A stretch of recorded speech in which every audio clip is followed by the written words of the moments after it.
ma ochung tiere telo mag UDA nikech in coordinator ma UDA gwenge mag Nyanza. En wach mane miyaling jatend piny Kenya e seche ma koro dhi bet piny nikech wacho no dhi sumo paro kowuok koni kod kocha gi koni mondo mi oyier jotend migepe mabro konye chopo kar lek mare. Nang'o minyalo nyiso jatend piny Kenya? An achiel President William Ruto nyocho kao telo e plan miluongo ni better plan. Iluongo ni bottoms up economic transformation agenda. Manyocho dwaro chenjo godo gik moko ka wuok piny ka dhi malo. Nyocho nochako gi nomi advice mar ginene. Nomi advice kaka mar Hustler Fund. Odhi gi evaluate ni to Hustler Fund, was it successful? To kana failure, cancel it. Mondo wangi what can move Kenya forward. Manyiso niya, some of the manyo ministers, an kaka ja UDA adhi encourage niya, Your Excellency, jo Kenya no se wuoyo, qualification di bedo important, but personal life di bedo very, very important. Nikech personal life emukelo wrong perception. And for example, anonge misach sirikal machamo, donge an mana jahala, that's the truth. Coordinator onge mesara. An mana ni anyalo biro lero gige, momi ana lero ga gigi, samoro kara ka lero mochwanyo ng'ato, samoro ka lero momoro ng'ato, ana lero ga tadhi kendo koluonga tabiro, an ka gokinyi, kendo sani an. Chiso ni anyalo wacho gik ma sirikal timo mabeyo, to ka nitie marach bende walero. Koro gima nyiso sirikal sani, President William Ruto kodhi obet piny, obed also very cautious. Kaka anja UDA ananyako no be very careful gi jowa ma jo opposition. Nikech onge ja opposition madwaro bedo nyadwaro sirikal osasi. Koro sama jo opposition gi okase gi wach ma koro gidwa bedo gi dialogue ana wano chiji kodgi. Onge ni backstops with him. Opposition leader to opposition leaders ok bikaw responsibility sama jo Kenya suffer.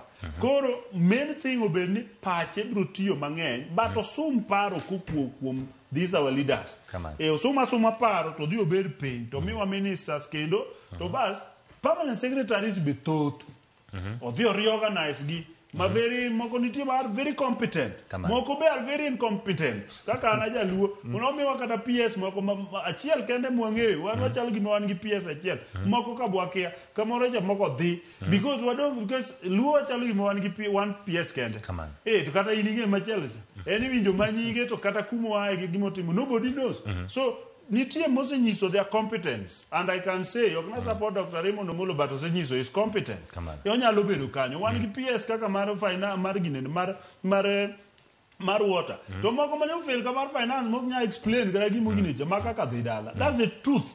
But the most important thing en ni wakaw thuolo kaka oganda. Jo jenzi gi be koro bede jok madhi mos nikeche gidwa bedo ni ka gikelo wach ma kawuono otim kiny gisieko gimoro kiny gisieko gimoro gidwaro telo makare pachoka basi ngeni jo jenzi be kia kuma gintie gik mindika dika tibole ya mukuro ibole ya mukuro so ana a support gini gikonyo mondo piny olokre but nitiere dwaro ma bende koro nyaka bed organized nikech sirikal tiyo gi budget sirikal tiyo gi plan sirikal tiyo gi policies sirikal watimo gi gimiluongo ni the rule of law. Ingeni sama koro wadwa tiyo gi gimiluongo ni pach jomoko mano koro wawuok e rule of law wadhi e personal iluongo ni ruling by the whims of individuals. Tiende ni koro rule of law wabolo kan. Ingeni gima kotimore sani ni nitie jomoko man oko maluongo ni jenzi mariembo sirikal from outside.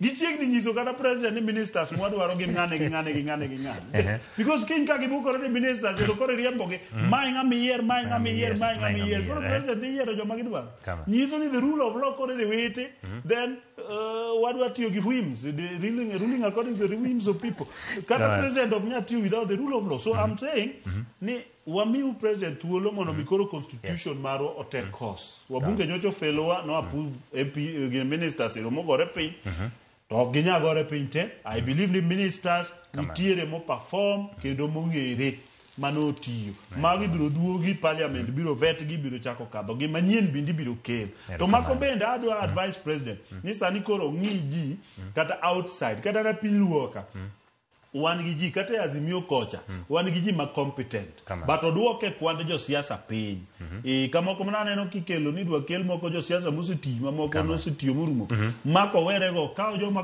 quick and competent kata giwuok e kabila mane kata giwuok e chama mane to gibi mondo giger sirikal nikech kata an ma jayudien biro bedo na mayot mondo aland yudio mabei kacha mana ka sirikal o perform kaka nyocho wakwano gik mane sirikal timo kaka kamano apani mane pacha erokamano nyakwaromo gi nyaka ne walos kode kamano